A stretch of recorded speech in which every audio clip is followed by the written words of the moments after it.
That's it? You press one button and that's it? That's it. No. That's funny. No, will these mics pick us up, Stevie? Oh, yeah. Oh, okay. Hey, just get it going. He presses one button and away we go.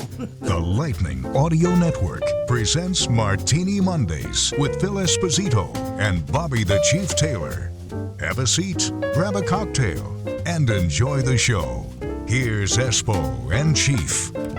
We were just talking about back when there were 6 teams, folks. There was no draft. And both Chief and I were a function of a scout of the Blackhawks because the Blackhawks sponsored your team in Calgary, right? Yeah. And in Sault Ste. Marie, it was called the Algoma Contractor Blackhawks. Algoma Contractor was a trap recovery, steel, trap scrap. Yeah. And they would recover the steel and bring it up. In fact, that's where I worked in that place for 30 years, up until I was 30 years old, to make ends meet.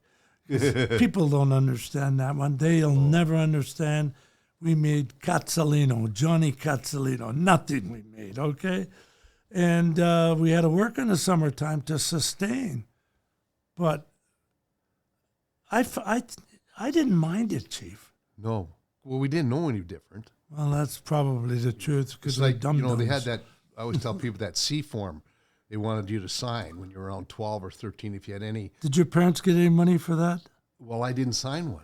Oh, you didn't? No, because I wanted to. Well, your parents had to sign because you're probably young. Yeah, but but you see, I was trying to, what I was using sports for was to get a scholarship. So if I signed a C form, I couldn't get a scholarship. Because they would pay you, if you signed a C form, let's say on September 1st. Yeah. And you would get, and that what it did was outlined your professional contract when you turned pro at 21. So you're like 12, 13. On the anniversary of me signing that C form, they were going to pay me $50. Huh. That's all I know is we didn't sign it because I was 13 and Tony was 12. Right. And my dad got $500 for it, and he signed it. Now, I had no idea all the rest of it was going on. And I remember he bought like a 16, 18-foot aluminum rowboat to go fishing with, which he always would take me so I could row. Tony wouldn't row. He would not row. He would bait the hooks, which I didn't like to do, but he would not row, and I rowed. And we went perch fishing, pike. Yeah. And those were fun times, but there was no draft. And folks, when you tell people that now, they look at you, hell, when you tell them you never wore a helmet. Yeah, I know. Or a face mask as a goalie, they look at you like, you really out of your mind? Are we getting really soft in this world, or are we getting smarter? That's a debatable question. Yeah, it is. It is. Big time debatable question. I made my first mask. Did you? Yeah, because what it was. Tony did too with a baseball catcher. Yeah, it was all it was that plaster of Paris that you made for cast when you broke an arm or a leg. That's right. And what you did, you just covered everything. You put an old nylon sock. That's right. So you would get your hair out of the way, and you cover your face with Vaseline, and then they would put that stuff around it, and then you would wait until it hardened, and then you would pop it off, and then you would also, you'd have the eye holes, and you'd have to cut them out. Did you have like a straw or something to breathe through that stuff at the beginning? Yeah. Somebody told me that. They put 2 straws up your nose so you could breathe. Holy crap! You imagine that? You imagine that? So yeah. And the funny part of it is, they were about 1/4 of an inch thick. So in other words, when you got hit with it, you didn't get 20 stitches, you got 12. You got 12, yeah. It didn't help much. It really didn't. I know. And I remember my brother cutting bigger holes so he can see better, but then the puck would maybe get in there. So that's when he put the bars in front. Well, it's funny because when I was in Seattle, Philly sent me to Seattle to play with the Totems. And it was the Western Hockey League at the time. And I wasn't wearing a mask then, and I kept fighting it because I thought I couldn't see in it. They absolutely took me to an optometrist. No wonder you goaltenders, you got all problems. I know. But they took me to an optometrist to have my eyes tested with and without the mask on. And my peripheral vision was almost the same. I mean, No it was kidding. it was such a small fraction that it would be stupid for not to put the mask on. Well, that's one thing you piss me off about. You can still see well.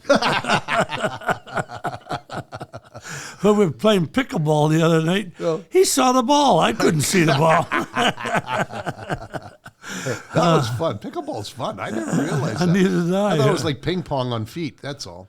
I'd have to play during the daytime, though, You because can at see it. dusk, forget about it. But, you know, Chief, when they made that mask and after, who started all the paintings? Was Cheevers the first one with putting the stitches? Cheesy put the stitches on. Yeah. And then this is the fun. And then they painted, like Dougie Favell was my other goaltender. Yeah. And Bernie was in Toronto at the time. So what they did, Dougie had our trainer, Frank Lewis, paint his whole mask orange. So he was called Pumpkinhead because he looked like a pumpkin with that mask on. Well, I went to Frank and I said, Frank, I can't have just a plain white mask. You got to do something to my mask because a foo-foo has got a bloody orange one. I got to have something on it. So he painted what he called a starburst. Okay? What do you mean? Oh, Starburst. it's like a target. That's exactly what I said to him. I bring it. He says, Chief, how do you like the starburst? I looked at him. I said, Frank, you just put a dartboard on my face. He says, now they got a target to shoot at. You think that subconsciously they're going to shoot at my head the whole time now. Oh, Christ. So that was the very first mask that had a design other than, like, Cheesy was the first with the stitches. Yeah. But this was a natural design. Because I remember Jerry calling Frosty, who was the trainer, He said, Frosty, I got hit over here, and you could see the black mark on the mask because it was just white plaster. Yep. And he'd say to Frosty, how many do you think?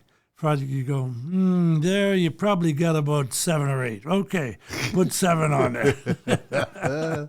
And that's how that whole, I believe, how it all came about with him putting stitches all over his mask. It was. But there was another goalie that did the same thing with the mask, like a target. Was it Grattan? No, that crazy Grattan that I played with. Oh, yeah, that played in New York. Yeah, he was nuts. He was certifiable, that guy. he was nuts for even a goalie. Holy crap. Yeah, I know goalies are wacky, but this guy was overboard wacky. I mean, it was on the plane one time, okay? Yeah. We were flying to Atlanta, and you heard a fart.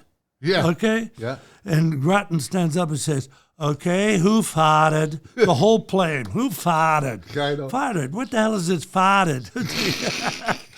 I said, did you play in Boston? No.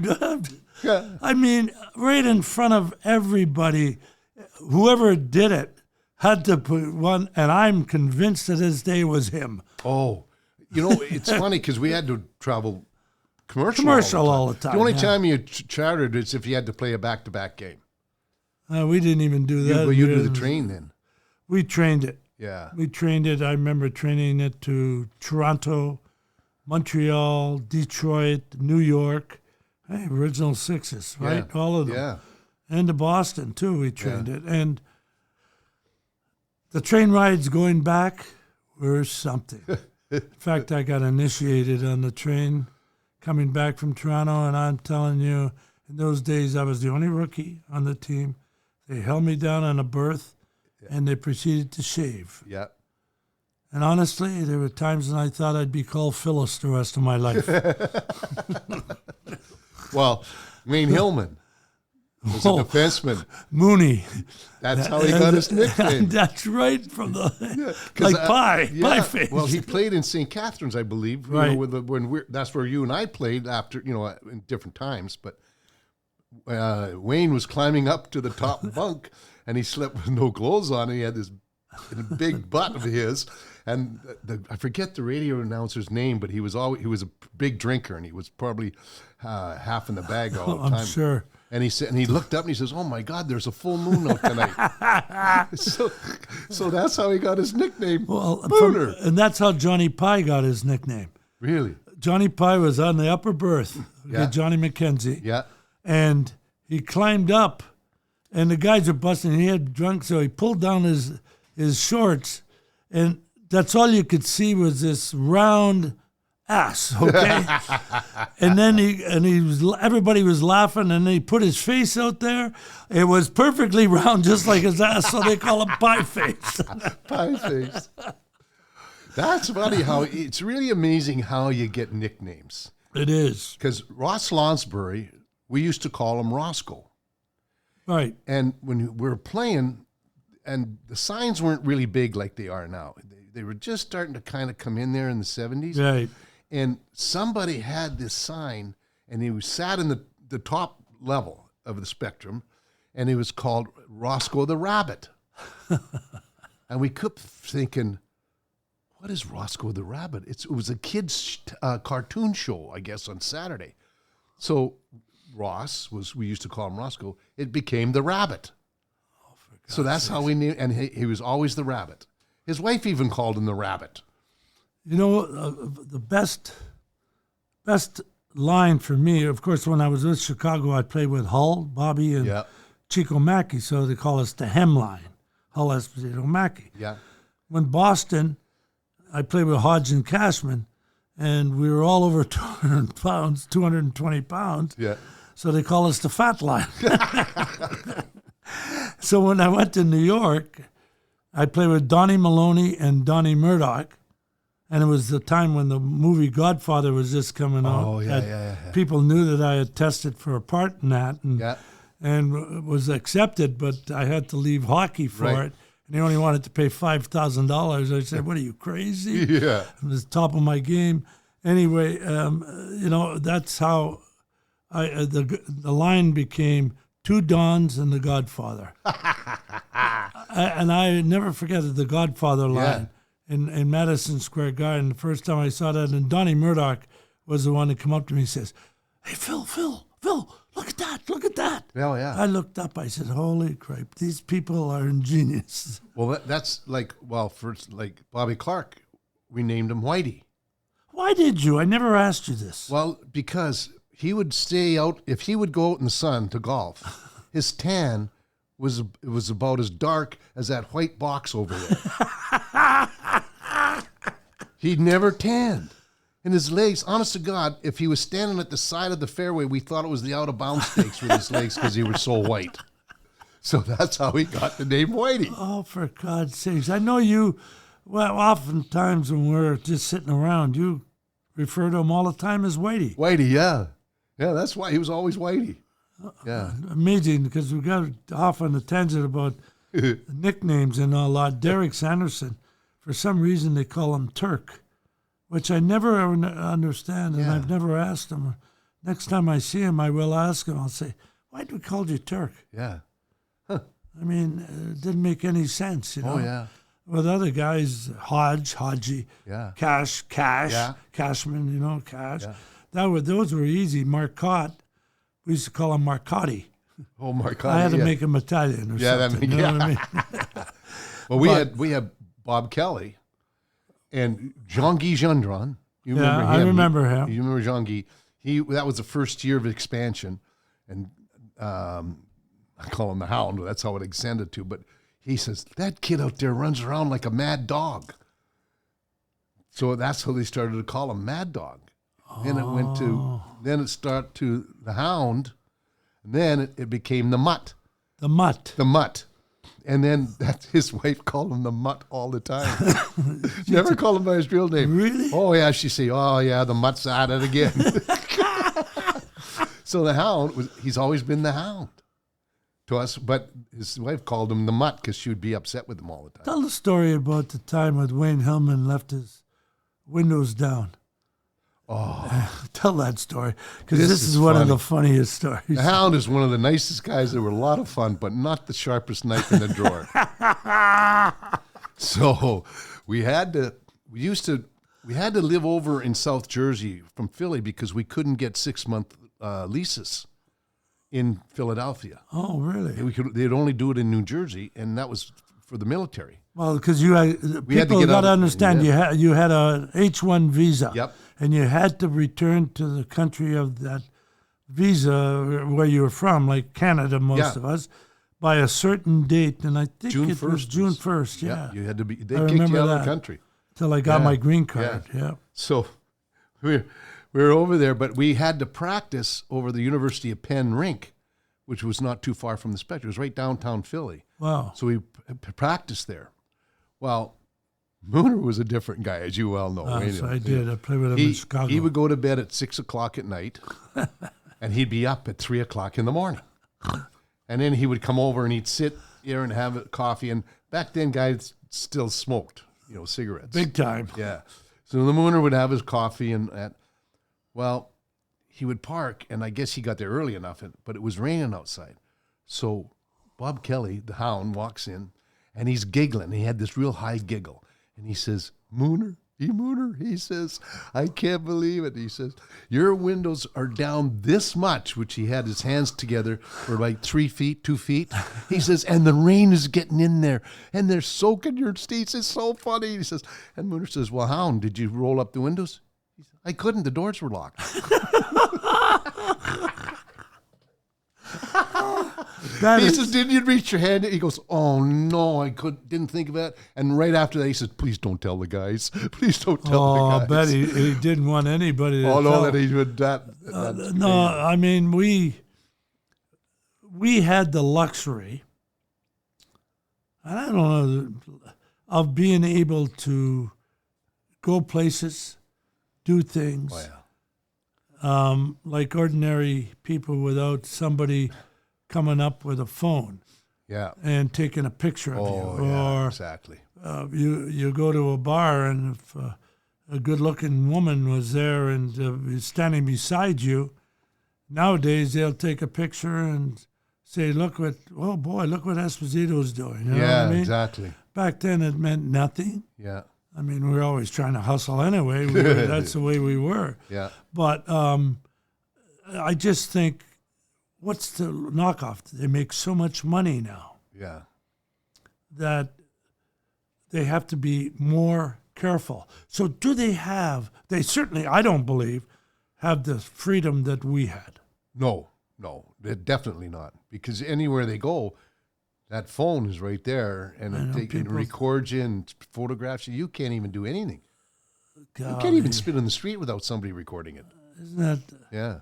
I tell you, that is, maybe it's a good thing. I'm coming up on 82, and I don't know how much longer I have, but maybe it's a good thing I don't have to see what the hell is really going on. And I say that in all due respect, because for me, I'm a History Channel buff. Yeah, me too. And I watched a lot of things like the Pacific War in color, or the war in Germany, and to see the incredible bravery of those guys. Yeah. Steve and I were talking about it before you came in, Chief. Yeah.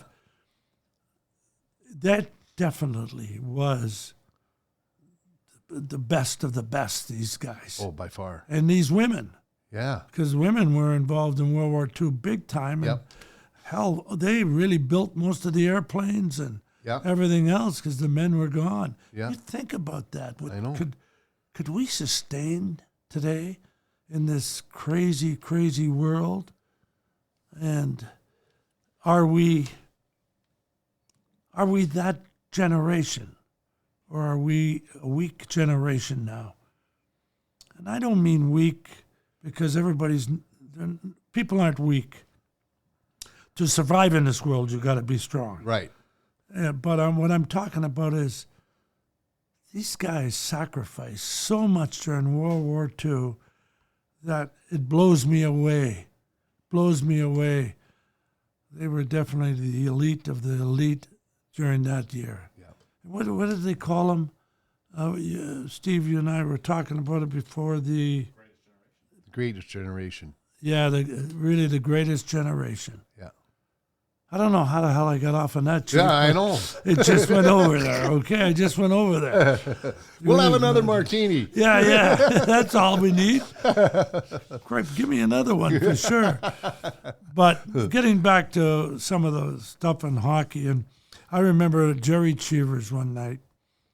We get beat 6-2. Milt Schmidt comes in the room, and he was the general manager, and he's not happy. And he's yelling and screaming, and Jerry Cheevers sitting over there smoking a cigarette, and he had his belly pad off and just his pads on, and he wasn't the smallest of guys. No. Has a beer in one hand and a cigarette in another. And Milt looked at him and says, "What the hell happened, Cheevers?" He says, "Well, Milty, roses are red, violets are blue. They got 6, we only got 2. Everybody broke up in that dressing room, yes. and Milty just turned around and walked out. And he told me later he spent like 10 minutes laughing with Harry Sinden, who was our coach in Harry's office. But that little gesture, what Cheevers did there, we went on a 10-game winning streak. Do you know Jerry Cheevers didn't lose a game in 32 straight with us in the Bruins? Wow. I didn't know that till I was up there for that 100th anniversary in Boston. I didn't know that. Yeah. It blew me away. 32 or 37 games in a row. Yeah, because I remember when the Flyers, Pat Quinn was coaching, and it was like Quinny, you guys were a good team then. Yeah, and I just finished playing. I just started to get into broadcasting. So we had lost like 4 or 5 in a row at the start of the season, went on to go 36 or 7, which is a record for pro sports, of undefeated. I mean, there were ties because we didn't have overtime, but there was a couple of ties too. So we went 37 games, and then it was 32 with Achievers. And the odd part for that was it started in Atlanta. So we went out. Do you remember that restaurant it was called The Vault? Absolutely. Yeah. Well, Pat and I Some restaurant. Yeah. Well, we went to that restaurant, and we were sitting there, and, we're having dinner and having a beer, and he's beside himself. He says, "Oh, my God, what are we going to do?" He says, we're in a 5-game losing streak at the start of the season. They'll be hanging us in effigy in Philly. You know that, Chief. And so we're talking. I says, it's going to come around, Pat. Honestly, I swear, we watch this. And then as we're walking out and we're going back to the hotel, I says, you know what? It wouldn't be surprised if we go on a big winning streak. We won that night, the next night in Atlanta, and went on to go 37 games or 36 or 7 games without losing. Wow. And I kept looking at him. I said, I think I'm going to start. There was no lottery back there. I should have played lottery then. I says, man, I'm becoming the soothsayer. Well, the times that I played in Chicago with the 6 teams. Yeah. I played for 3.5 years there. If it wasn't for Bobby Hull, I probably would have been sent down to the minors at least 2 or 3 times because Billy Reay and I just didn't get along. You know what he did to me once? He had a dime, a quarter, and a 50-cent piece, or a silver dollar on the ice. And they put it down on the ice. And I'm thinking, what the hell's he doing? He says, see this dime? Kenny Worm can get off on a dime. He's so fast. See a quarter? Bobby Hull can get off on that quarter so quick, it's unbelievable. See this silver dollar? You need 10 of them to get going. That's how bad you skate. Really? And I looked at him, and I wanted to say, well, what the hell am I doing here then? Yeah. But I didn't. Good. I just looked at him and skated away. And he skated away. And Billy would say, to pick on me. I remember the time we won first place. First time, broke the Muldoon curse in Chicago. Yeah. Unbeknownst to us, Billy Reay had given up his suite to a family, and they put him next door to me and Bobby. And Chico was in there. And so was Kenny Hodge, because Kenny was a kid then. Yeah. And we were drinking beers, and we were throwing the beers against the walls, and we were singing them hymns, like, F him. Yeah, yeah. And we were yelling it out. Yeah. The next day at practice, he says, Esposito, So I want you to know I was in the next room of yours, right next to you, and I heard everything. And I went, and he says, and before you get a word out, Bobby Hull says, he wasn't the only one, Billy. And he looked at Bobby, and Bobby says, look, we were just having fun, okay? We were just messing with everybody. Billy looked at him, looked at me, stopped, turned around, and walked out. And I went, thanks, Bob. Gee, because I would have been in St. Louis immediately. Oh, yeah. Because there was no waiver wires. There was nothing. Oh, God. You screwed around, you're gone. You could be a 10-year veteran and you could be sent to the minors. Oh, crap. I went to get a contract one time. Or a contract, a new contract. I'd scored 27 goals. And I went in and get a contract.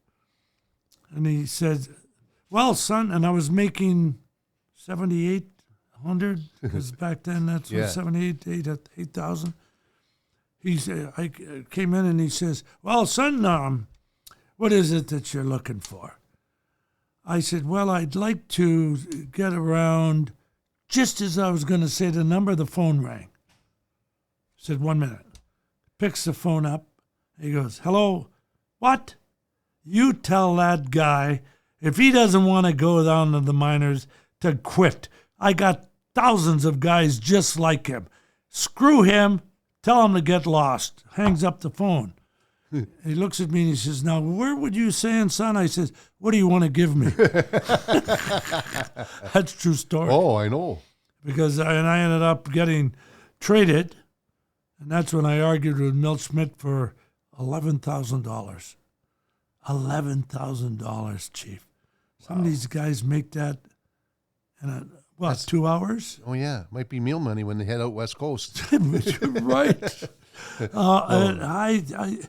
And I understand that you could buy a brand new car for $2,800 or $3,000. I understand Gas was all 20 that. cents a gallon. Gas was 10 or 15, 20 cents a gallon. You're right. And I mean, the cars were beautiful too, Oh, yeah. big, luxurious things. Yeah. And I never forgot how it has progressed, but I never forgot the beginning. Yeah. I just didn't. I didn't forget the hardships of working in the summertime till I was almost 30.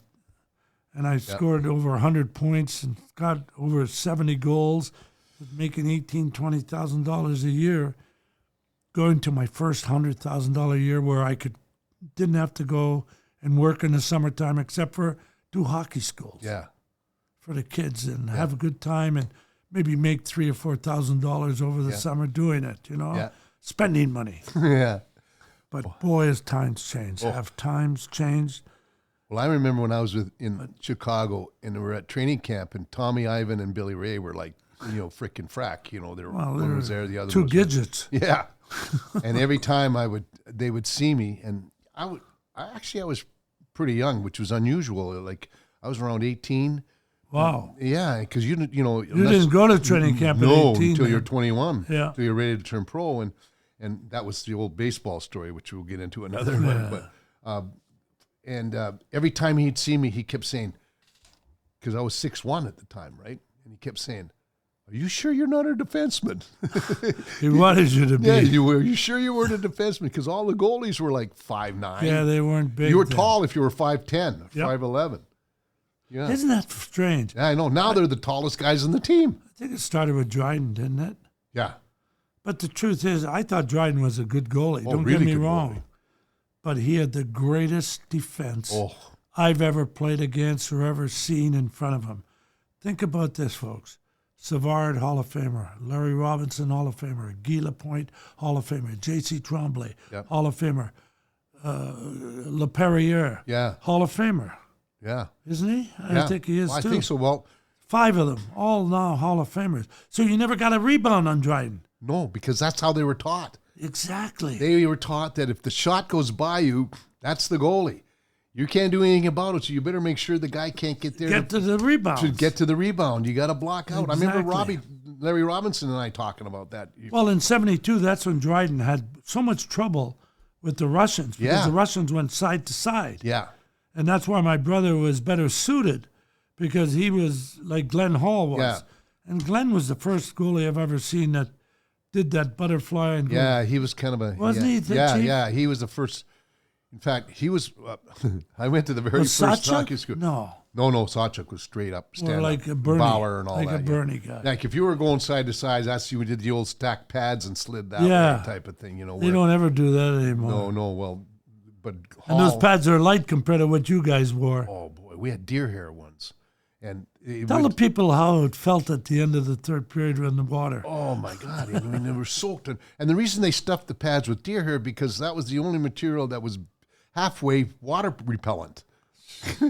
But And the leather. yeah, and the real leather, and then the padding would settle down to your ankles, so you look, you know, when you put your pads on, it looked like Popeye's forearms. All the padding was down around our ankles, That's funny, and we man. used to have to cut off shin pads and tape them behind the pad because, you know, if you got hit in the pad, it would just almost your It hurt. leg would go numb. Yeah.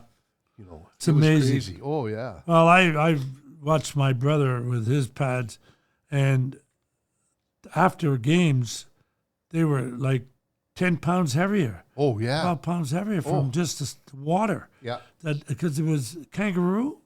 No, was- deer. It was deer hair. What leather? The yeah. leather The leather was. Yeah. They was would. it kangaroo. It was hard. You know, Kaniski was the big pad maker Yeah. back then, but I don't know where he got the leather from. I don't think it was cowhide. I'm trying to think. I Yeah. don't remember either because I remember the skates being leather Yeah. and they break down real easy. Oh yeah. And we weren't allowed more than one pair a year. Yeah. We had one pair, and a spare was the old pair that you had the last time, Yeah. and that would be in your bag. You people may be laughing at some of this Yeah. stuff, That's it. but this actually happened Oh, to I us, know. okay? And the funny thing is, with the advent of all this equipment, goalies look like Special. they're huge. Oh, RoboCops. They looked like the RoboCop. No, with all that equipment. I mean, and it's light. Yeah. It's so light. Oh, their whole body, the leg pads, the arm pads, belly pad, everything weighed less than one pad that we used to wear all the time. Wow. Those pads were so heavy. And then And if you want to see them, people just go to Hat Tricks. Mine are hanging in the wall up there. yeah, that's right. They are. What about Chief? Did you guys? Goalies really didn't handle the puck. Cheevers handled it a little bit, Yeah. but most goalies didn't handle the puck, No, did they? Jacques Plante was the first guy to do that. Oh, really? Because Get out Eddie to stop the Jockman puck. used to do it too. I Yeah, think. and Jockman was Jockman. I remember when he got traded to Detroit. You know, in the old Olympia. You know, Yeah, the with ice the was egg. shaped like a football. Yeah. So that puck would come around like crazy, and Eddie was so good at knocking it down and firing it out all the time. He was like another defenseman bad. It was like, if people remember Ben Bishop and Ron Hextall, but here in Tampa, Ben Bishop, how he handled the puck Right. and shot the puck. He did very That's well. how those guys did it, and we're talking back in the 60s and 70s. Right now in today's game, who would you consider the best puck handler for a goalie? I'm trying to think. I'm trying to think of all the goalies, and in the East we could, Yeah, but in the West it's hard to think about. because you don't see them as often. You don't see them, and I really don't know. But they, like when I do the game with Dave Miskin, Yep. I mean, he'll know that this goalie can handle the puck Yeah. better than that other goalie because Dave's such a student of Yeah, this. oh yeah. And he studies it and all that. And being a play-by-play guy, you have to. Yeah. You have to be on top of the game, and you have to anticipate and the rest of that stuff. But Well, one of the I'm things... trying to think. Yeah, but one of the things... Hextall was good. Yeah. He was. Well, Ronnie actually, was good. Yeah, he scored the first one to score the goal, wasn't he? Brodeur was pretty good. Brodeur was good. He scored too. You know, but you know what the thing too is sometimes though, what goalies have to do though, because you have to get out there now. You got to get out there and stop it. So you either shoot the puck away or leave it there, but you got to get there and do it fast. Because when the guys are coming back to pick up the puck and the other team is forechecking, that team that's forechecking ain't stopping. No. The defenseman So you has better to, do it The fast. defenseman has to slow down because he's not sure what you're going to do. If you're going to shoot it, then you just you'd have to turn up, or they have to go to the wall to help get it. Yeah. If you're going to leave it there, then he has to get back there in a hurry. You get back in the net. Yeah. So half the time, They're playing with their face in the glass. That's what I keep saying, because the forechecker gets there faster if the goalie doesn't get out of the way quickly. The other thing I think people don't understand is we had a limit on the length of your stick. Yeah. And I'm trying to remember because it would always come up to just under my nose, you know? Yeah. Well, you had one of the longest sticks. Yeah. of anybody. But it was as long as it could be. Yeah. And I got a penalty one time for the stick being too long. Yeah. I did because of the reach. Right. And I didn't care how hard I shot the puck. I just didn't. I just wanted to put it at the spot that I needed to put it at. Granted, in today's game, you don't have as much time. Right. Because everybody's coming at you. There's no that little clutching and grabbing or interference or any of the other stuff. So you can't hesitate whatsoever. Right. Wrong or right, once you make up your mind, you got to do it. Yep. Because if you don't, you're going to mess up. Yep. Exactly. But I prided myself on once I made up my mind, I wasn't changing it. And I think that's why I got so many goals and I got so many shots on net, because there was no hesitation. But you also were good at finding that seam. Well, yeah. Well, you know, like the seam between the forward that played up, because the forwards played higher up. They play up around. Up and down. And they I were never up around just the top of the circle in your defensive zone. Chief, I can't believe how many people you say, oh, you just stood in front of the net. I did not. No. I was out by the hash marks. Exactly. I went to the top of the face-off circle, to the dots. Yeah. To the dots, top of the face-off circle, to the bottom of the hash marks. Yep. That's because my stick would be in the blue paint. Yeah. So that's where I wanted, and I wanted to be able to go completely in a circle, not halfway around. Yeah. You know, 360. Well, it was like a seam back then when the defense wouldn't go too far out and the forwards didn't want to come too far in. You know, because they played more of a zone defense like they do in basketball. Well, it was almost like that. So you were right in that seam all the time. Yeah. But I used to tell my line mates, just put it out towards the hash marks. Yep. Somehow or other, I'll be there and get it. Yep. And I was thinking about you guys, the Flyers. Freddie had something where 2 passes and a shot at the net. Yep. No matter what. If it went back to this, that's the thing. It would go back to the point, right? Yeah. If it came back to the point the second time, the puck had to be shot on the net. Automatic. So the and guys everybody knew. Everybody knew that. Converge on the net. And they converged. And he also had, which was really good in my mind, the defenseman, always had to play the outside post. In other words, if you're the left defenseman and the puck's in the right corner, you couldn't. You had to stay on the outside post. So he kept saying, and he was right. It's easier to move ahead than to move back. Yeah. So nobody could sneak in behind you. And he would just drill that into us. Yeah, when we had him with the Rangers for that. The outside post. The outside post. He'd be screaming at. I'd wake up in the middle of the night saying, outside post. You know what? He did in New York half the time, though. He was pretty much out of it. Yeah. I mean, Freddie liked his beer. I know what I did to him one time. Folks, he liked warm beer. I guess he was stationed during World War II. Yeah, or something like that. In England and got used to drinking warm beer. Yeah. So he was really busting my... Sometimes he'd walk in, and I was 37, 38 years old. He'd walk in and he'd walk by my slot where I was dressing, and he'd go, if you keep playing, you're going to be too old for the old timers. And I'd look at him and I had a contract that almost prohibited for me to move because it was really a good contract. Right. And after a while, I took it for as long as I could. And then I found out that he likes warm beer. Yeah. So I went, got his beer, and I put it in the fridge. When he found out, he came back, goes to grab his beer. It was cold. He came into that dressing and he said, which one of you assholes have done this with this beer? I know one of you did it. It was probably you, Esposito. It probably was you. I went, Freddie, I know nothing. I see nothing. You know, Hogan's Heroes? Yeah. I know nothing. Yeah.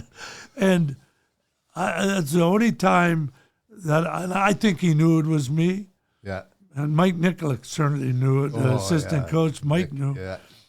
And so I messed with him, he messed with me. Yeah. But he couldn't do anything with me. I mean, he couldn't. And then when Al Arbor picked me for the All-Star game in 1980, it was my last, my brother's last, Gordy's last, Wayne's first. Oh, really? Yeah, in Detroit Olympia. Yeah. And Freddie was pissed because I had a $15,000 bonus.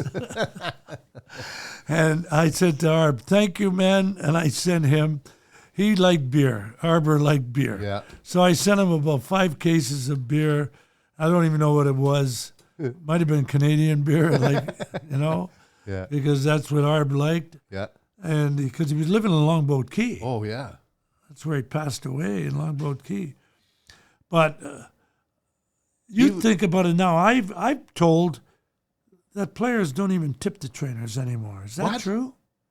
I have heard, geez, we always did. I know. And that was the job of the never older made guys it to in. tell the younger guys. Exactly. You look after the trainers when you come in.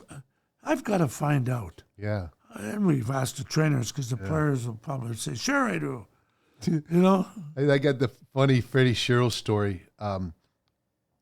We came into Boston. And that was when NBC you always played in Boston. That's why. I know, because Bernie wouldn't play Bernie there. didn't want to play us in Boston. No, so he came in, and what happened was I hadn't played, Phil, I bet you 6 weeks. Hadn't played a game. They used to always send me down to Richmond to get in shape for 2 weeks and then come back, and I'd sit for another 2 weeks. It was really weird. Anyway, but we were playing, I don't know if we were playing San Jose or somebody out west, and then we were flying in, and we were playing Sunday afternoon on NBC. With Ted Lindsay was the color analyst. Tim Ryan. And Timmy Ryan was the play-by-play guy. Well, we come in there, and all week long there's promoting Bernie Perron and the Broad Street Bullies and Phil Esposito, Bobby Orr, and the Big Bad Bruins. Which is weird. And they were just, it was going like this. They find out that I'm playing. So Freddie Taylor, and they're just fuming, and they can't figure out where the hell they went all. Ryan and Lindsay come out of the booth. And you know how hard it is to get in and out of that damn booth in the old Boston Garden. Oh, it was impossible. It took you forever to get out. Anyway, they come and they're coming right on there. They finally find him. He's sitting on the Zamboni. Freddie? Yeah, having a camel. Having a camel. And they're yelling and screaming at him. And he's sitting there like this. You know how before he talked, he always shoved those glasses of his up on his nose. And he was in there, and they were just yelling. They were going on for about 10 minutes, and finally they run out of steam. And he says, and he turns to him and he said, "Why are you there? Why are you playing this kid, Taylor? Why are you blah, blah, blah?" And he says, "It's his turn." I've played 6 weeks. It's turn. So that's what I keep saying. That's what I'm going to put on my gravestone. It's his turn. Mine is going to say bullshit baffles brains. Yeah, there you go. Right under people ask me that all the time. Yeah. How'd you get this French? I said bullshit baffles brains. Yeah. Right under Bingo Bango Bongo. Bingo Bango Bongo, that's the other one, yeah. Well, Chief, we'll wrap it up here. What do you think? Should we wrap it up for the day? Yeah, because we got to go back and think more of our stories. You know what? The martinis weren't enough. That's we right. need more martinis. I think so. Because the more martinis we drink, the more stories we remember. Our memory bank kicks in a little faster, no too. kidding. So we'll see you next week, same place, only we'll have a couple of more martinis. There you go. Take care, folks. Perfect. Thank you for listening to Martini Mondays with Phil Esposito and Bobby the Chief Taylor. New episodes drop every Monday in your favorite podcast app. And don't forget to tip your waitress and leave us a 5-star review.